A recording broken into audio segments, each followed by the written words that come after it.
Hello everybody, my name is Jacob and I'm a Children's Reference Assistant at Peoria Public Library's North Branch, and this is the second Goodreads tutorial.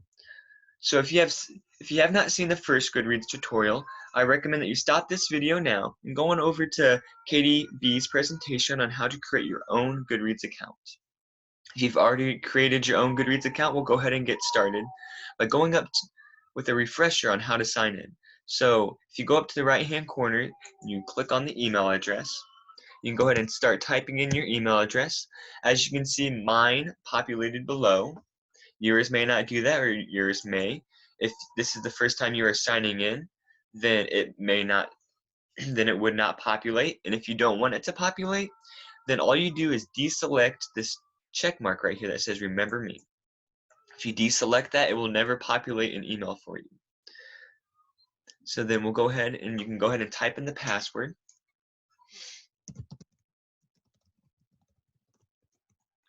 And then after you type in your password, you can click enter or you can click sign in. So once you sign in, it sends you to your Goodreads homepage. And on your homepage, there's lots of things that I believe in Katie's first presentation she talked to you about. There's on the left side, there's all your bookshelves. In the middle, there's the updates. So whether that's things trending or things that your friends have posted about their favorite books. And then there's also news and interviews on the right end. However, what we're going to focus on today is how to best browse and search for books within the Goodreads system. So as you can see up here, there are different tabs. There's the Home tab, which sends you to the page we're on currently. There's the My Books, which sends you to your bookshelves. There's the Browse section. There's the Community, and then there's the Search bar. So what we're going to focus on is the Search bar, and then also the Browse tab. So we're going to start with the Browse tab. So if you're not sure what you're looking for, but you just kind of want to browse around, this is the perfect tab. So you click on the Browse tab, and it gives you this drop-down arrow of many different options that Goodreads helps you kind of figure out what you might be interested in reading. So the very first thing that you have here is the Recommendations tab. So the Recommendations tab is somewhere that Goodreads they recommend books to you based on ratings and books that you have read in the past. Ours, unfortunately, we'll go ahead and click on that. We have not rated enough books. You have to at least rate 20 books. We've only rated 3. As you can see down here, we've only rated 3. Once you rate 20 books, they start giving you recommendations off of books that they notice that you're interested in, that you have read, and that you've probably given at least 4 stars to. And then, so since we don't have anything else here, there's not much else to see on the recommendations page. But then on the next one, there is right underneath recommendations, there's the Choice Awards. This is a pretty cool thing that Goodreads does every year. And they allow for everybody that has access to Goodreads to cast a vote. So as you can see up here, votes cast in 2019 were 4.6 million, which is a pretty good participation, if I do have to say. And then with all those votes, everybody had voted on their favorite books. And so the way that they do this is that they have these different categories based on different genres. So as you can see, there's fiction, mystery and thriller, historical fiction, fantasy, and the list goes on and on. So the first book that you see in every one of these categories is the #1 book that everybody within the Goodreads that has a Goodreads account voted on.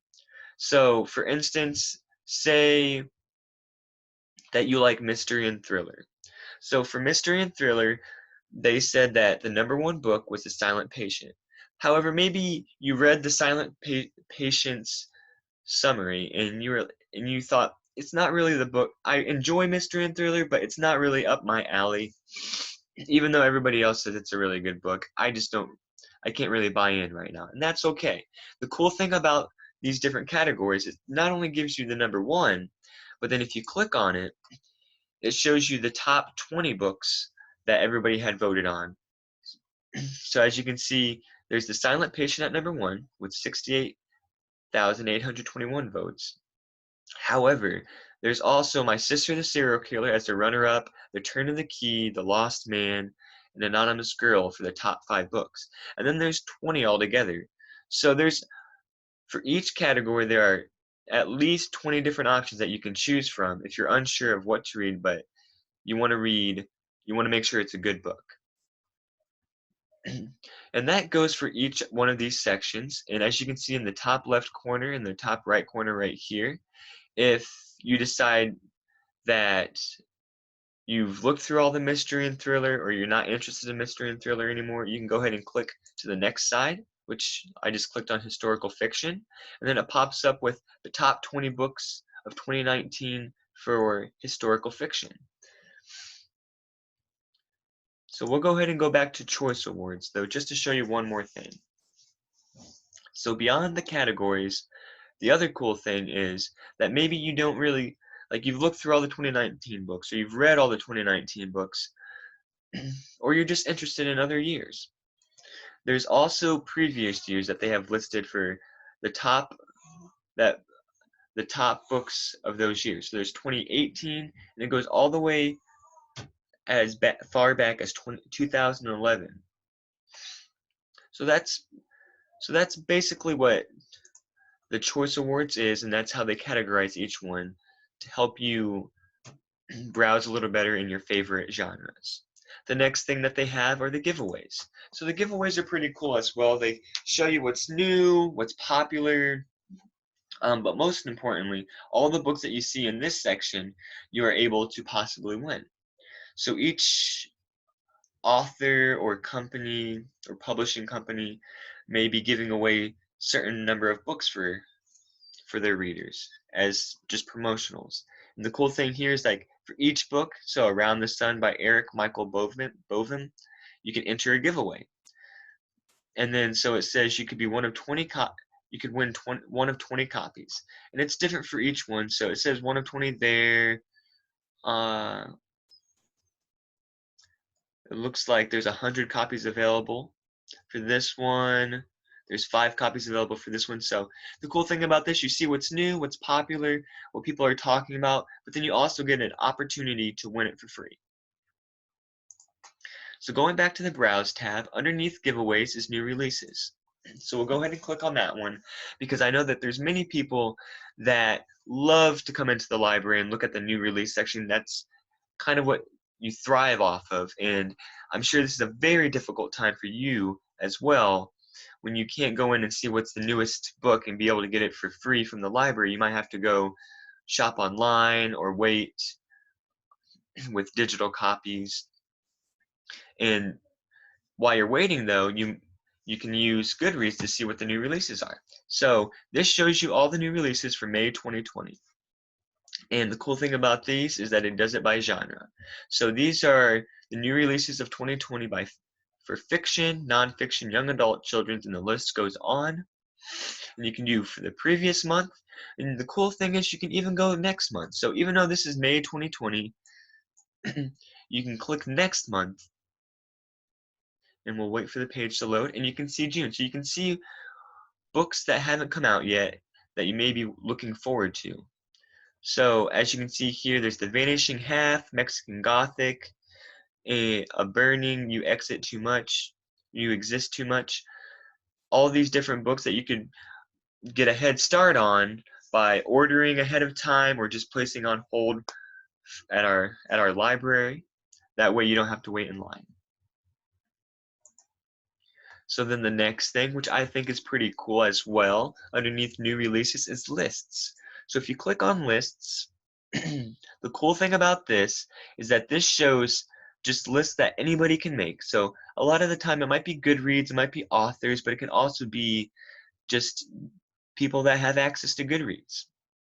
So here you can see James Patterson recommends his favorite thrillers. So these are 20 books that James Patterson, if you're interested in him, he says these are his favorite thrillers.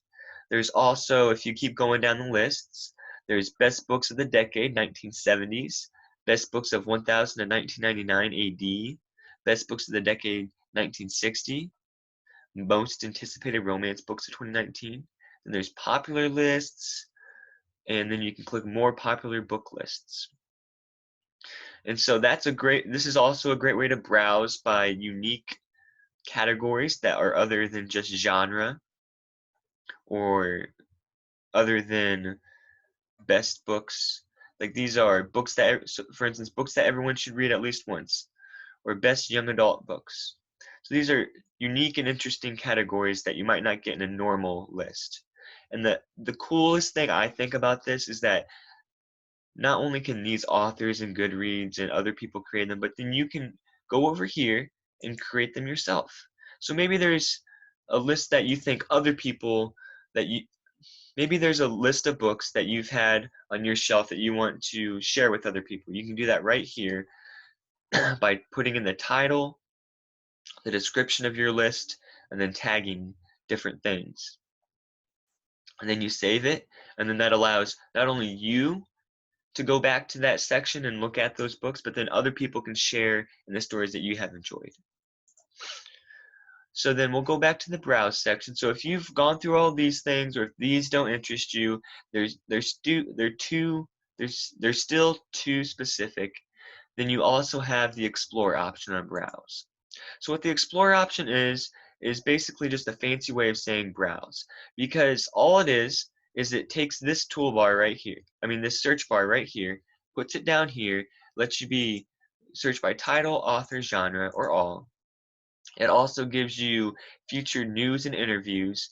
It gives you giveaways like we've looked at. It gives you new releases. And then it also gives you popular books. So this gives you a little bit of everything that you get from the Browse tab, all in one section. It also gives you genres. I'm sorry if I'm going a little too fast on here. I just wanted to highlight that this gives you a little bit of everything all in one place. And then the last thing on the Browse tab is obviously the favorite genres to the right, but then also news and interviews. So we saw a little bit of this in the Explore books, but this is the designated section of Goodreads where news and interviews are listed about books. And the cool thing about this is that even though it's news and interviews, they're all about books. So it's the hot books of summer. 7 great books hitting shelves this week. Bill Gates shares his summer reading picks. So all of these things talk about books, and hopefully will share with you book, that next book that you'll be reading. And so the last thing, we'll go back to home real quick. The last thing beyond browsing that we will be talking about is how to search books. So searching books is probably the easiest thing. You just go over to this search bar and you can search by title, author, genre, whatever you want. So we'll search for, say, if you're looking for a specific book, you know exactly what you want. Say I'm searching for Harry Potter and the Sorcerer's Stone. So I'll type that in, Harry Potter and the Sorcerer's Stone. I didn't even have to type very long. It popped up right here. So we're going to go ahead and click on that. So once I click on that, it gives me all this cool information about it. It gives me the rating, it gives me who it's by, it gives me the illustrator. It even tells me what what number it is in the series. So you can click on this. If you click on the number that it is in the series, it'll continue to give you Harry Potter and the Sorcerer's Stone, and then it tells you book number 2 is the Chamber of Secrets, and it gives you the list and order so that if you're unsure of how to start a series, you know exactly where to start. So if you accidentally looked up the Half-Blood Prince, it'll tell you it's number 6, and you're like, oh, I meant to look for the first one. And then you look in here, and it tells you the Sorcerer's Stone is the first one, and that's the one that you can check out. So we'll go back real quick. And as you can see, we have it marked as read already. But once you click in here and you search it, you can click want to read, currently reading, or like it says, read. Or you can even create your own shelf add a shelf if you wanted to categorize it as fantasy. And you click add and then it adds it. So we'll go back to home real quick.